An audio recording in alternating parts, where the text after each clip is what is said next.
안녕하세요. 항상 유튜브를 통해 사연을 잘 보고 있는 마흔이 거의 다 된 구독자입니다. 세상에는 정말 예상치 못하는 별의별 일이 다 있는 것 같아요. 정말 단 하나도 제 생각대로 흘러가지가 않더군요. 내가 당장 내일 무슨 일을 겪을지 모르는 것이 우리네 인생이라지만 제 인생은 남들보다 비참한 순간도 있었고 남들보다 놀라운 우연들이 참 많았습니다. 그만큼 제 인생도 많이 변했고 느끼는 것도 많았죠. 오늘 그 얘기를 해드릴까 해요. 저와 제 남자친구와의 만남은 남들처럼 그 흔한 사내 연애도 캠퍼스 커플도 소개도 아니었어요. 그저 우연의 연속으로 사랑에 빠지게 됐죠. 흔히 상상하시는 만남은 아닐 거예요. 저는 26살에 회사 가던 날 우연히 교통사고를 당하게 됐었어요. 잘 가고 있는 저를 뒤에서 큰 트럭이 받아버렸죠. 교통사고가 그렇게 후유증이 있을까 싶었는데 몸이 순간 놀라서 그런지 온몸이 굳어버리더군요. 그렇게 저는 곧바로 한방병원에 입원하게 되었고 그곳에서 일하는 한의사와 환자로 저희는 처음 만났어요. 외상으로는 심하지 않던 저는 전치 2주 정도를 받게 되었고 1인실에서 지내게 되었어요. 다른 교통사고 환자처럼 도수 치료를 받거나 침 치료를 받게 되었죠. 처음 만났던 남자친구, 그때 당시 제 의사 선생님은 참 친절한 사람이었어요. 불편한 곳이 없는지 신경 써서 친절하게 물어봐 주었고, 꼼꼼히 치료도 열심히 해주는 모습이 인상 깊었죠. 저와 비슷한 나이 같았는데, 좋아하는 일을 찾아서 많은 것을 이룬 모습이 참 대단해 보이더라고요. 노력을 얼마나 해왔을까라고 혼자서 대뇌이곤 했으니까요. 그렇게 2주 동안 매일 의사 선생님으로부터 치료를 받다가 저는 퇴원을 하게 되었죠. 그동안 치료해 주셔서 너무 감사했어요. 덕분에 빨리 나았던 것 같아요, 선생님. 아팠을 텐데 열심히 잘해 주셨어요. 이제 통원 치료 잘해 주시면 될 것 같습니다. 문제 생기시면 언제든지 병원으로 연락 주시고요. 꼭 차 조심하세요. 감사합니다. 이제 차도 무서워서 못 타고 다닐 것 같아요. 그렇게 저는 통원 치료를 하게 되었고 몸도 점차 나아져서 이제는 병원을 가지 않아도 될 만큼 회복이 되었어요. 그 후로 저는 바로 회사로 들어가기 전에 쉬엄쉬엄 일을 하고 싶은 마음에 동네 주변에서 카페 알바를 하게 되었고 어느 날 익숙한 모습의 남자가 지나가는 겁니다. 맞아요. 바로 남친이 될 사람이었어요. 선생님! 안녕하세요. 혹시 저 기억하세요? 안녕하세요.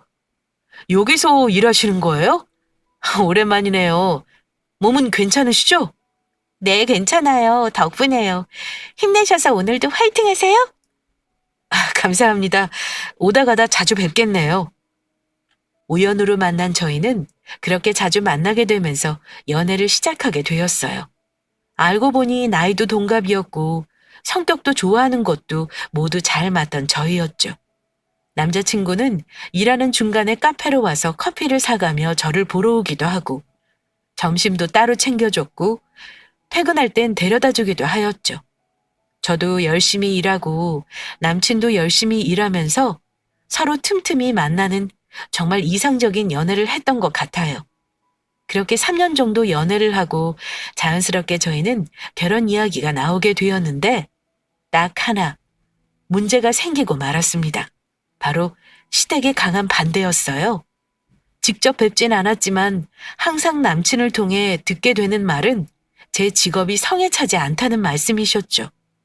그냥 중소기업의 사무직이었고 수입이 어머님이 만족하실 만한 수입이 아니어서였던 것 같아요. 제가 남편의 수준에 맞지 않는다고 생각하셨지요. 틀린 말씀은 아니지만 제가 20대 후반에 와서 회사를 그만두고 수능을 다시 볼 수 없는 노릇이고 생계를 멈추고 고시공부를 할 만큼 집안이 여유가 있지도 않았거든요. 그때 당장 제가 모험을 걸 만큼 할 수 있던 게 없었고 지금 생각해도 똑같습니다. 한의사가 되기까지 부모님의 많은 지원을 받았던 남편은 부모님의 의견을 많이 따랐지만 결혼은 꼭 본인 마음대로 하고 싶다고 말하더군요. 자기를 믿으라면서요. 지금 생각해보면 이것도 참 우스워요. 우리 헤어지는 게 맞을까? 벌써부터 어머님, 아버님이 반대하시는데 내가 어떻게 해야 할지 모르겠어. 할 수 있는 것도 없고. 내가 무조건 설득해 볼게. 나만 믿어. 우리가 헤어지긴 왜 헤어져? 조금만 기다려줘. 내가 다른 직업을 가져야 하는 걸까? 내가 어떻게 해야 해? 직업에 귀천이 어딨어. 다 귀하지. 엄마가 괜히 그렇게 말씀하시는 거니까 너무 신경 쓰지 마. 언제 남자친구가 결혼 허락을 받게 되고 나는 웨딩드레스를 언제 입게 될까 상상의 나래를 펼치던 사이. 봄이 지나고 여름이 지나고 가을이 지나고 겨울이 지나더라고요. 연애는 3년을 했는데 허락을 받는데도 1년이 걸리더군요. 이때부터 제 인생이 뭔가 꼬여갔던 것 같아요. 저는 모른 채로 말이죠. 신이 계셨다면 그 1년을 기다리지 말라고 몰래 귓속말이라도 해주시지. 참 원망도 많이 했습니다. 남친이 결혼을 허락받는데 부담을 가질까 싶어 조심스러웠던 저는 어떻게 되어가고 있는지 잘 물어보지 않았지만 겨울이 지나고 있는 그 해에는 무조건 결론을 내야겠다고 생각했어요. 저도 30 즈음에는 결혼을 하고 싶었고 아이도 빨리 낳고 싶었거든요. 힘든 걸 알지만 옆에서 지켜보기에 미적거리는 것 같아 보이는 남친이 참 미워 보이기도 하였습니다. 근데 마침 남친한테 전화가 오더군요. 뭐해? 잠깐 할 말이 있어서 전화했어.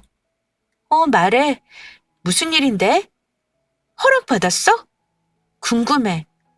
내가 정말 부모님 허락받으려고 1년을 노력한 거 알지? 근데 나 이제 힘들어서 못할 것 같아. 우리 그냥 헤어지자. 내가 너무 힘들어. 나 정말 참고 참다가 얘기하는 거야. 이러다 나 미쳐버릴 것 같아. 그게 무슨 소리야? 우리가 왜 헤어져? 멀쩡히 잘 만나고 있잖아. 너 믿으라며. 기다려달라며. 난 최선을 다했어. 이제 더 이상 못하겠어. 결혼하려면 연을 끊으라고까지 얘기하시는데 내가 뭘 할 수 있겠니? 우리가 양보하자. 어? 축복을 받고 결혼해도 싸우는 판에 이렇게 결혼하면 우리도 행복하지 못해. 다시 생각해봐. 갑자기 이별 통보라니. 아니면 내가 지금 집으로 가서 부모님 설득시켜 볼게. 물로 따귀를 맞든 밖에 서서 소금을 맞든 만나 뵙고 얘기할게. 그래야 나도 납득이 되지. 그러지 마. 그냥 깔끔하게 끝내자고. 어? 미안하다. 근데 우린 이 정도면 인연이 아닌 것 같다. 서로 힘든 건 마찬가지니까 연락하지 말고 그렇게 남처럼 지내자. 처음엔 힘들지만 시간이 해결해 줄 거야. 그렇게 저는 갑작스럽게 이별 통보를 받고 말았습니다. 어제까지만 해도 남자친구 밥을 챙겨줬고 언제쯤 허락을 받을 수 있을까, 내가 어떻게 하면 될까 계속해서 고민하던 저는 갑자기 혼자가 되었습니다.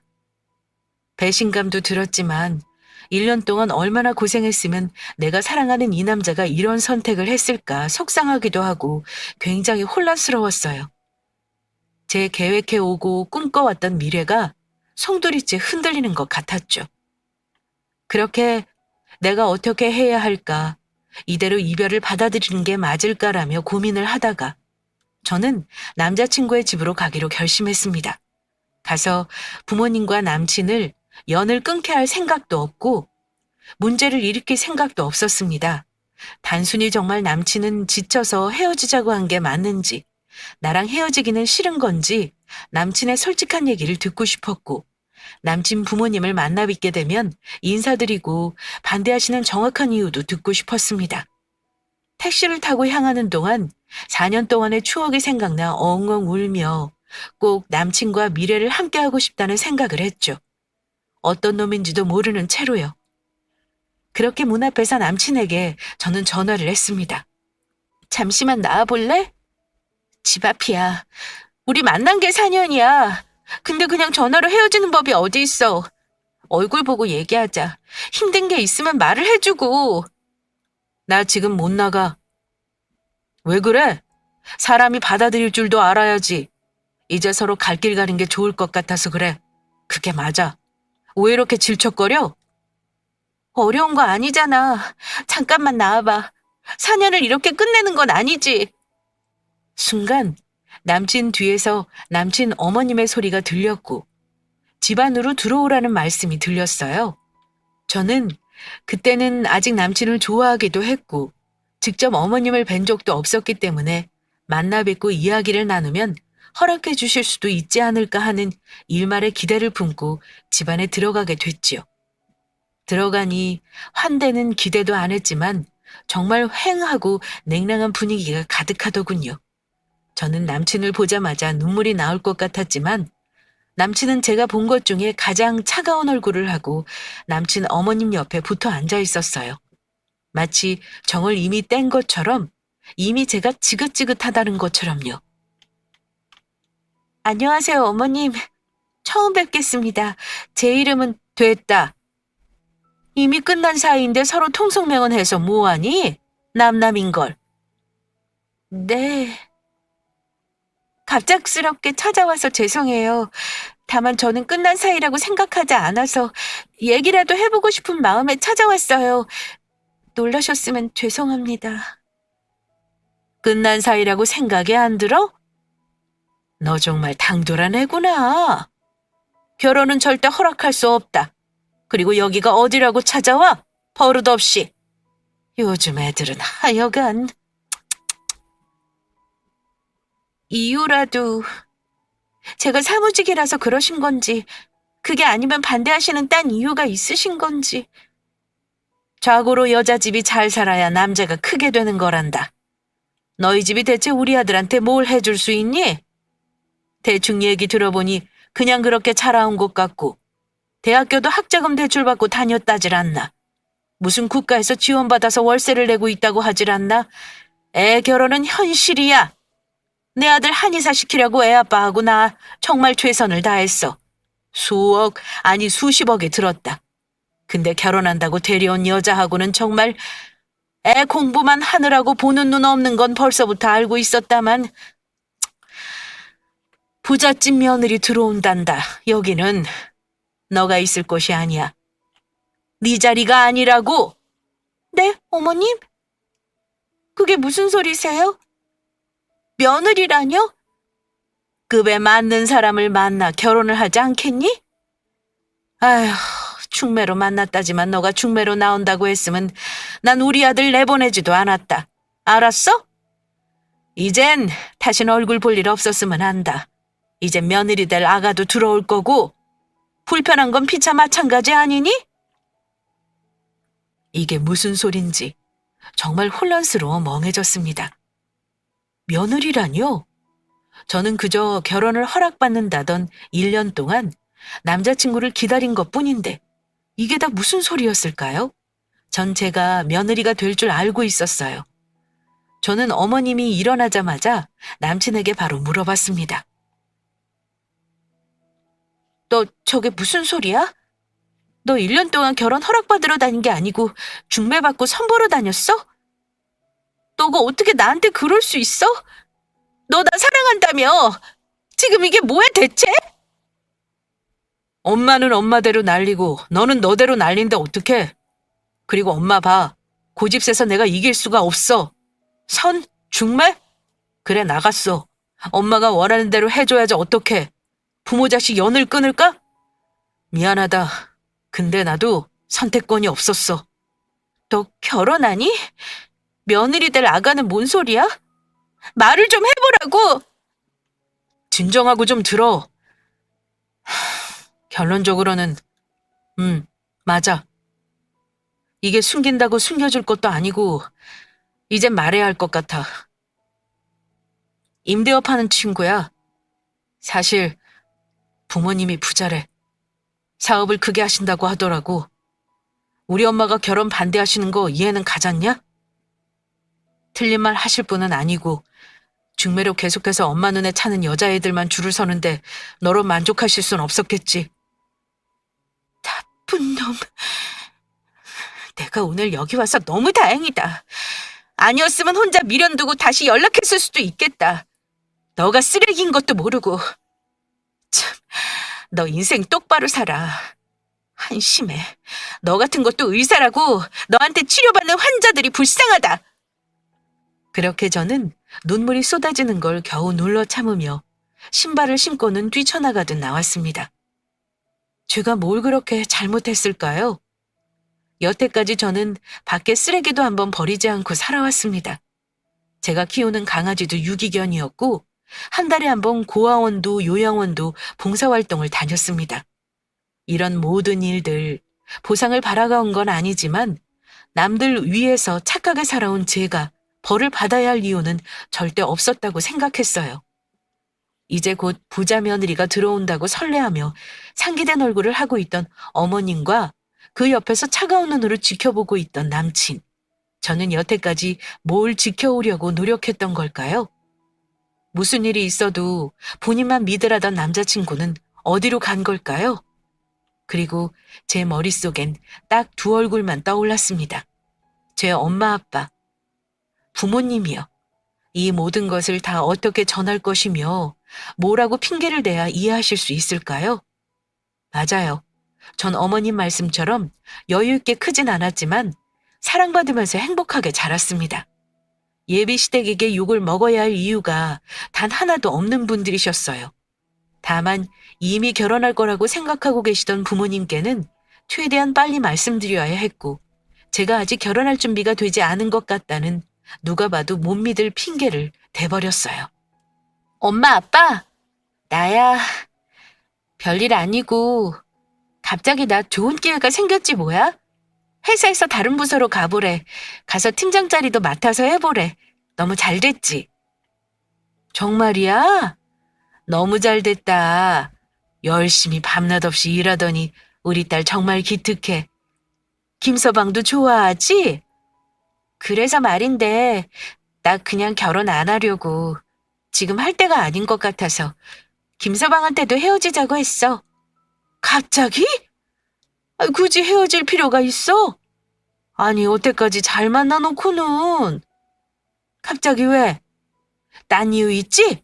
뭔데? 없어. 눈치 빠르지도 않으면서. 그냥 내가 오늘 헤어지자고 했어. 나 더 잘 될 수 있을 것 같아서. 돈도 많이 벌면 더 좋은 남자 들어오겠지 뭐.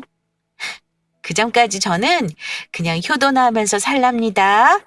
지금 생각하면 부모님께서는 어느 정도 다 아신 것 같으면서도 그냥 넘어가 주신 것 같아요.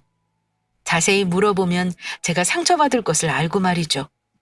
그렇게 한 2주 정도가 지난 후 저는 더 큰 상처를 받게 되는 일이 생기게 됩니다. 자취방에 혼자 누워있다가 이렇게 살지 말고 뭐라도 해야겠다 싶어 헬스장을 끊었고 운동하러 가던 길이었어요. 갈비찜 옆을 열심히 경보로 지나가고 있던 순간 남친과 어머님 아버님 얼굴이 보이는 겁니다. 근데 그 옆에 한 명이 더 있었습니다. 바로 새로운 부자 며느리 같아 보였어요.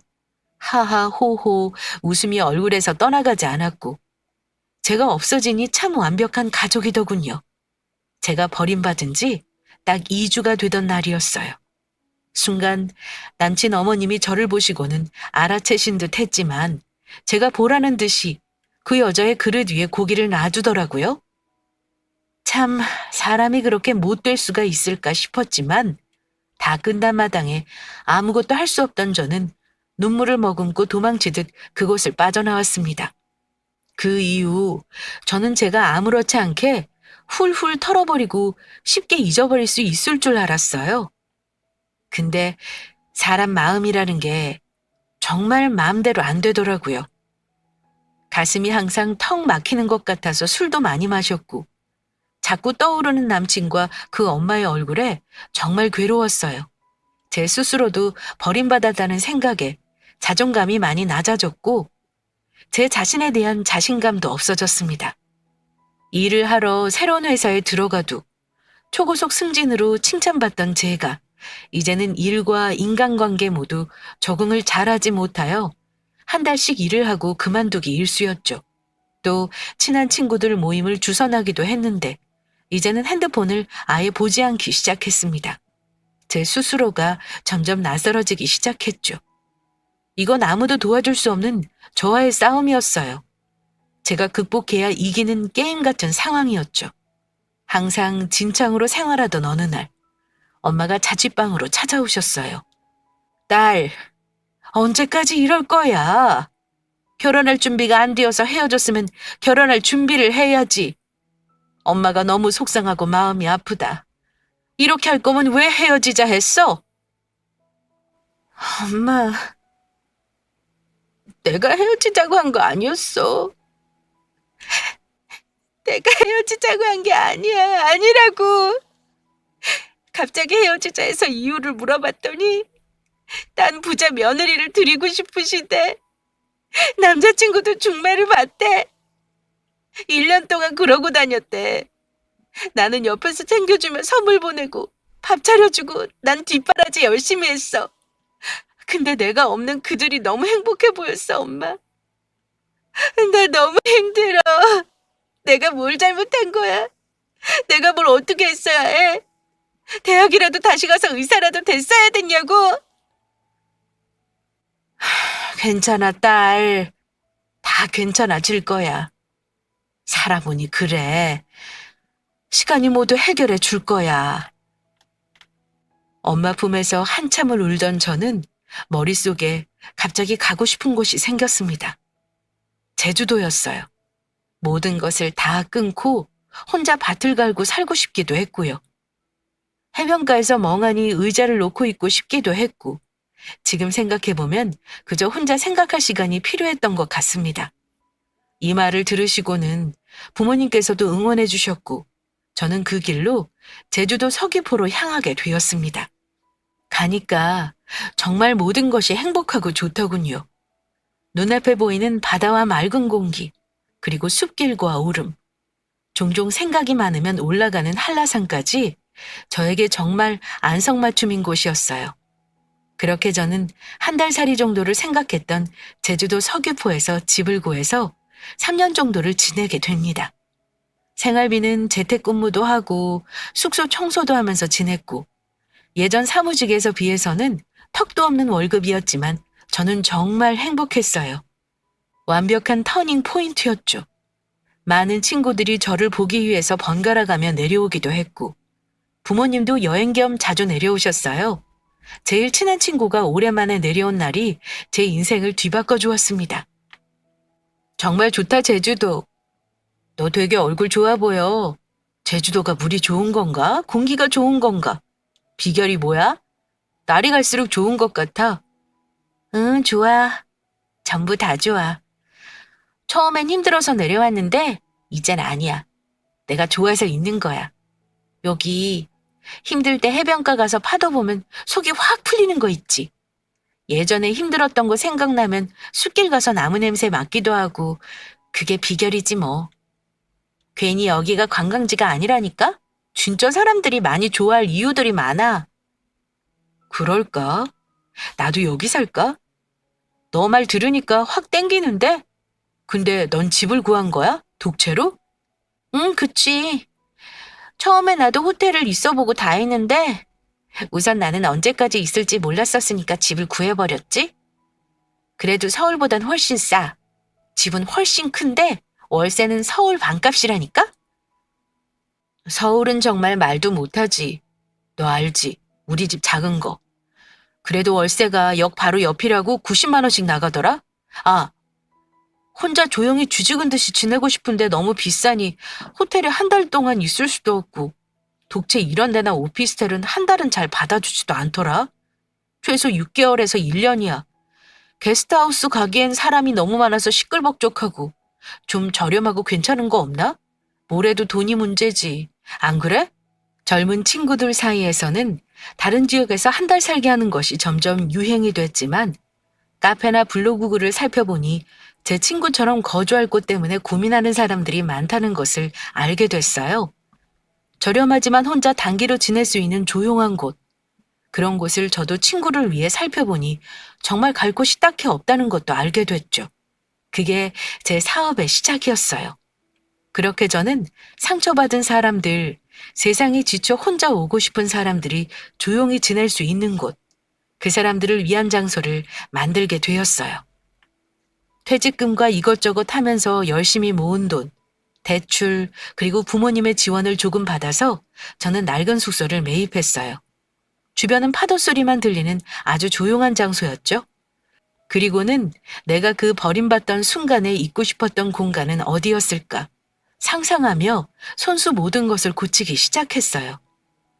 핸드폰을 보기도 싫었으니 핸드폰을 위한 공간보다는 책장을 구매해 중고책으로 모두 채워넣었고, 누구보다 조용히 자연의 소리만 듣고 싶었으니 바람에 흔들려 소리를 낼 수 있는 종을 매달았고, 파도 소리를 들을 수 있는 작은 창문과 하늘을 볼 수 있도록 누워서 위를 볼 수 있는 큰 창문도 만들었어요.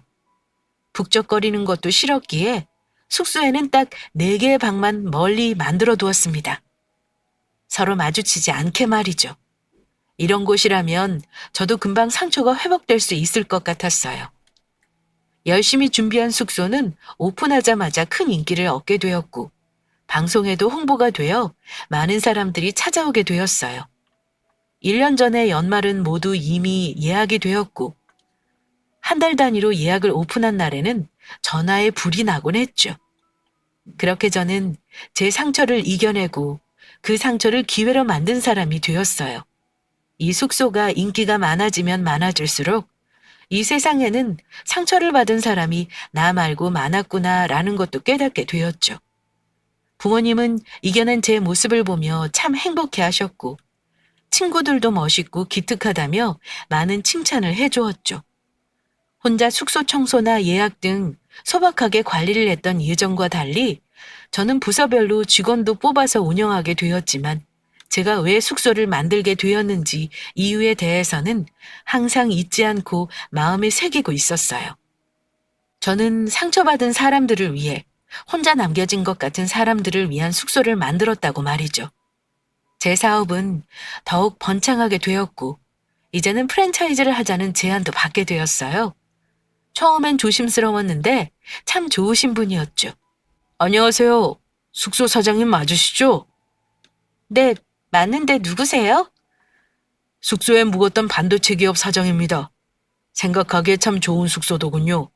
더하지도 않고 덜하지도 않고 딱 깔끔해서 기억에 많이 남습니다.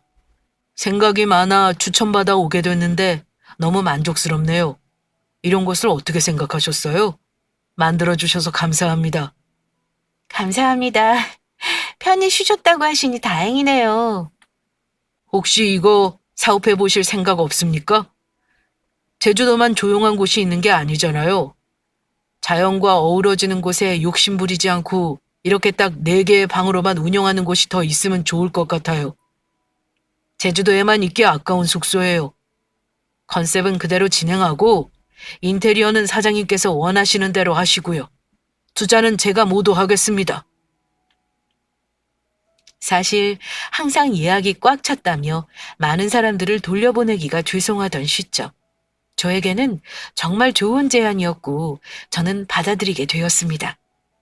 그렇게 전국의 조용한 곳, 자연과 어우러지는 곳을 직접 제 발로 찾아다녔고, 제 마음에 딱 드는 지역에 똑같은 숙소 4곳을 더 짓게 되었습니다.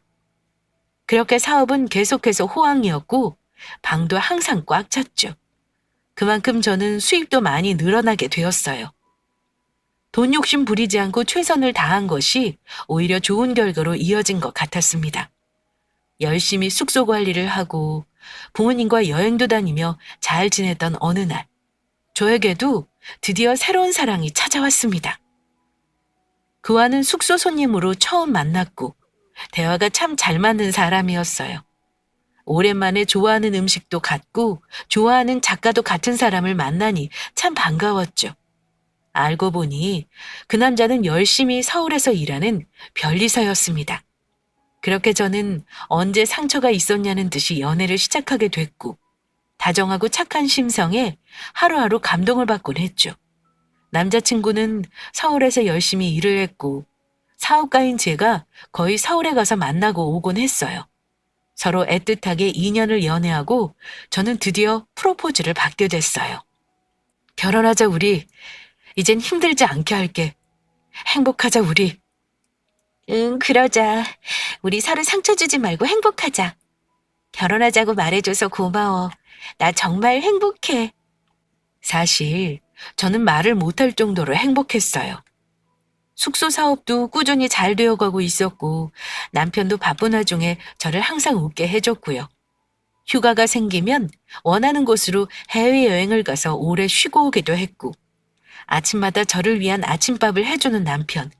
항상 제가 먹고 싶은 거라면 어디든지 가서 꼭 사오는 남편. 어떻게 행복하지 않을 수가 있겠어요. 행복하게 결혼 생활을 이어가고 있던 저는 재산에 대한 이야기를 하다가 부동산 하는 친구가 추천한 자그마한 빌라도 매입을 하게 되었습니다. 빌라의 월세나 숙소 수입은 제가 관리를 했고 저와 남편은 더욱 여유가 생겼습니다. 그렇게 매달 16개 집의 월세를 받고 있던 도중 201호가 항상 월세를 밀리기 시작했습니다. 대충 부동산 친구 말을 들어서 직접 보진 않았지만 어떤 아주머니가 혼자 사신다는 말을 들었고 아들 자랑을 그렇게 하시지만 한 번도 만나는 건 못 봤다는 이야기도 듣게 되었어요. 월세 문제로 찾아가서 말을 해야 하나 하다가 제 엄마 같기도 해서 첫 딸은 그럴 수 있지라고 넘겼고 둘째 딸은 혹시 혼자 무슨 일이 있으신가 했지만 우편물이 계속 있어 일단은 두고 받고 셋째 딸은 저도 더 이상 그냥 넘어갈 수가 없었어요. 월세의 관리비만 해도 벌써 200만 원이 다 되어가고 있었거든요. 그날 저는 201호로 처음 찾아가게 되었습니다. 저기 혹시 계세요? 누구세요? 집주인이에요. 뭐 좀 여쭤볼 게 있어서요. 문 좀 열어주시겠어요? 월세 때문에 그러죠? 죄송해요. 제가 이번 달 안에 어떻게든 문 열고 말씀 나눠요. 한 번도 못 배웠잖아요. 인사드릴 겸해서 찾아온 거예요. 너무 염려 마세요. 201호 아주머니가 문을 열고 나온 순간 전 정말 놀라서 입이 떡 벌어지며 경악을 금치 못했습니다. 문을 열고 나온 사람은 바로 부자 며느리와 결혼시키겠다며 절 내쫓았던 바로 전 남친의 엄마였어요.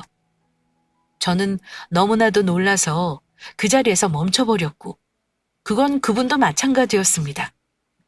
부동산에서 알아서 해주겠거니 전 서류만 사인을 했고 전 남친 엄마의 이름은 너무 흔한 이름이었기에 스쳐 지나갔었나 봅니다. 서로 그 자리에 굳어서 시간이 얼마나 흘렀을까요? 운명이 장난을 친다면 지금 이 모습 아닐까요? 저를 세상에서 가장 비참하게 만들었던 주인공이 제 빌라에 월세가 밀린 채 살고 있다니 이보다 더 멋진 일이 어디 있겠어요? 온 세상이 이 멋진 복수를 응원해주고 있는 것 같은 느낌이 들었죠. 여기 어떻게... 너가 여기 집주인이라고? 너가? 말이 돼? 아니, 여기 지금 사시는 거예요? 201호에 쭉 사셨다고요? 그래.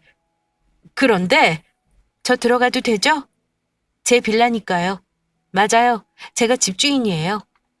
그렇게 멍하니 저만 바라보고 있는 시어머니가 될 뻔했던 아주머니를 저는 어깨를 치고 들어갔어요.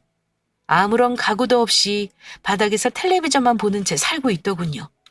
일을 하고 있는 것 같아 보이지도 않았어요. 구석구석 먼지도 많고 이상한 냄새도 많이 났고 짐도 가구도 아예 찾아볼 수 없었죠. 이게 다 뭐예요? 냄새 나요. 이거 다 치워주세요. 여기 이렇게 있으면 가구에도 냄새 다 새 들어가요. 모르셨어요? 그러면 다음에 집도 안 나가요. 계약 위반 사항이신 거 아시죠? 그래, 그래야지. 잘 지내셨어요, 어머님? 오랜만에 뵙네요. 부자 며느리 데리고 온다더니. 맞아요? 집 보니 아닌 것 같아서.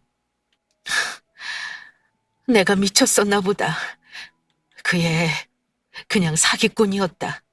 신혼집 우리 집을 담보로 대출을 모조리 받고 유책 배우자로 내 아들 누명 씌우고는 재산만 다 가져갔어. 남은 것도 없고 내 아들도 단칸방에서 술만 마시고 있다가 지금은 어디 있는지도 모른다.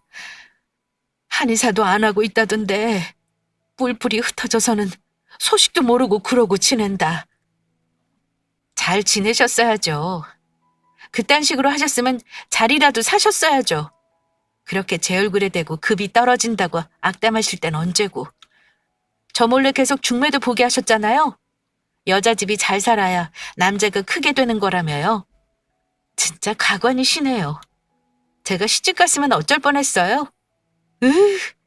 생각만 해도 끔찍해서 소름이 다 끼치네. 결혼은 했니? 많은 나이 아니잖아. 너희 다시 시작해도 되지 않니? 전국에 5개 숙소 운영도 하고 여기 서울에 빌라도 있고 그거 관리하는 게 얼마나 힘든지. 항상 예약도 꽉 차서 더 이상 사람 받지도 못하고 매번 미안하다고 해야 해요. 그것도 엄청 피곤하거든요. 모르시죠? 더 피곤한 건 뭔지 아세요? 좀 이따 여기 동네 부동산들 다 한번 둘러보러 가야 해요. 어디를 사야 할지 모르겠어가지고. 추천해 주실 곳 있으세요? 여기 오래 사셨잖아요. 내가 잘못했다. 내가 이렇게 빌게. 우리 아들 좀 다시 받아주면 안 되겠니? 내 아들도 꼴이 말이 아니다. 너희 행복했잖아. 얼마나 잘 어울리고 예뻤는데. 내가 알지 그럼. 우리 아들도 너 만났단 얘기하면 엄청 기뻐할 거다. 아마 이 엄마 곁으로 돌아올 거야. 그리고 너 곁으로도. 그래서 다시 병원 차려서 잘 살면 되지 않니? 내가 정말 잘못했다. 무릎이라도 꿇을게. 아니요, 그러실 필요 없어요. 별리사 남편 도시락 싸러 가야 해서요. 만날 시간이 없네요. 어머님, 그렇게 살지 마세요. 보셨죠? 다 돌아와요. 그리고 피차 보기 불편한 건 마찬가지니 방 빼주세요. 그리고 월세 밀리시기도 하셨고 계약상 위반에 계약하셨으면 지키셔야죠, 어머님. 그렇게 저는 오랜만에 만난 전 시어머님께 속 시원하게 말했어요. 10년 전에도 이렇게 말했으면 얼마나 좋았을까요? 그때만 해도 어렵고 당황스럽던 저는 제대로 서 있는 것도 힘들었는데 시간을 돌려서 그때의 저를 만나게 된다면 열심히 앞만 보고 살라고 흘러가는 대로 노력하며 살라고 얘기를 꼭 해주고 싶었어요. 예전의 응어리가 완전은 아니지만 크게 제 마음에서 떨어져 나간 느낌이 들었어요. 가슴에 항상 못이 박힌 것처럼 살아왔었거든요. 지금 생각해보면 트라우마가 아니었나 싶어요. 정말 사람 인생 모르지 않나요? 저는 그렇게 전 시어머니가 될 뻔했던 분의 얼굴을 보니 제가 아팠던 만큼 저희 부모님이 고통스러웠던 것만큼의 일부라도 고통을 느껴봐야 한다고 생각했습니다. 그렇게 저는 더 이상 월세를 밀린 세입자를 지켜봐주고 기다려줄 생각이 싹 사라져버렸어요. 월세는 내가 어떻게든 마련해 보마. 내쫓지만 말아주면 안 되겠니? 요새 이만한 곳이 없어서 내가 수입이 있는 것도 아니고 겨우겨우 주변에서 돈 빌려서 살고 있거든. 부탁한다. 꼭 부탁 좀 할게. 예정이 있잖아. 어머님, 저희가 뭐 얼마나 만났다고 정은 정이에요? 저 내쫓으실 때 한 번 만났어요. 그리고 3개월치 월세 밀리신 거 보증금에서 깔게요. 그리고 나머지는 계약서대로 하기로 해요, 우리. 서로 번거로울 필요 없이요. 부동산에서 연락 갈 거예요. 제가 직접 할 시간은 없어서. 그러게 며느리를 잘 들이셨어야죠. 저는 방을 나오면서 제가 힘들어했던 시간과 여태까지 10년의 모든 일들이 필름처럼 지나가기 시작했어요. 뛸 듯이 기뻐서 누구에게라도 붙잡고 말해주고 싶었죠. 혼자 웃으면서 걸어 나오며 저는 그렇게 복수에 성공했습니다. 여태까지 버텨온 제가 기특하기도 했어요. 이후 어머님은 조용히 방에서 정리를 하는가 싶더니 어느 날 조용히 이사를 가게 되었고 저는 일 순서에 따라서 월세 빼고 남은 보증금을 입금해주고는 새로 들어온 다른 세입자분과 잘 지내고 있습니다. 어디로 갔는지는 잘 모르지만 다른 부동산 분이 해주시는 말로는 더 작은 방으로 갖다나 몰아놔요. 가면서도 울고 불고 난리셨다고 전해주셨어요. 후회하신다면서요. 그 후로 계속해서 저는 숙소 운영을 조금이나마 확장했고 관리하는 직원도 점점 더 늘어나기 시작했어요. 그 기세에 더불어 상가도 하나 더 물 흐르듯이 매입했습니다. 현재 저는 초심은 절대 잊지 않으려는 노력으로 전국을 돌면서 쉬는 날 없이 숙소를 열심히 관리하고 있어요. 제 남편도 변리사로 성실하고 열심히 일을 하고 있고 아이 계획도 가지고 있어 열심히 노력 중입니다. 숙소를 오는 많은 사람들을 만나다 보면 참 다양한 직업, 성격, 외모를 가진 사람들이 오곤 합니다. 다만 그들은 모두 같은 표정을 하고 있어요. 지쳐버린, 이 세상에 더 이상 의욕도 느끼지 못하는 우울한 표정을 하고 있습니다. 전 누구보다 그 마음을 잘 알고 있죠. 저도 세상이 끝난 것 같았던 고통스러운 그 마음을 누구보다 잘 알고 있기에 어떠한 이유도 질문도 따로 하지 않고 조용히 쉴 수 있는 공간을 내주곤 합니다. 산에도 오르막이 있고 내리막이 있듯이 우리네 인생에도 좋은 일이 있으면 꼭 힘든 일도 있기 마련이고 힘든 일을 견디다 보면 행복한 일이 오기도 마련이죠. 하늘은 우리의 인생을 절대 완전히 손을 놓지 않더군요. 많은 것을 느끼고 회복할 수 있도록 오히려 도와주는 것 같아요. 여기까지 제 사연이었습니다. 들어주셔서 모두 감사합니다. 구독자분들 모두 행복한 한 해 되시길 기원합니다.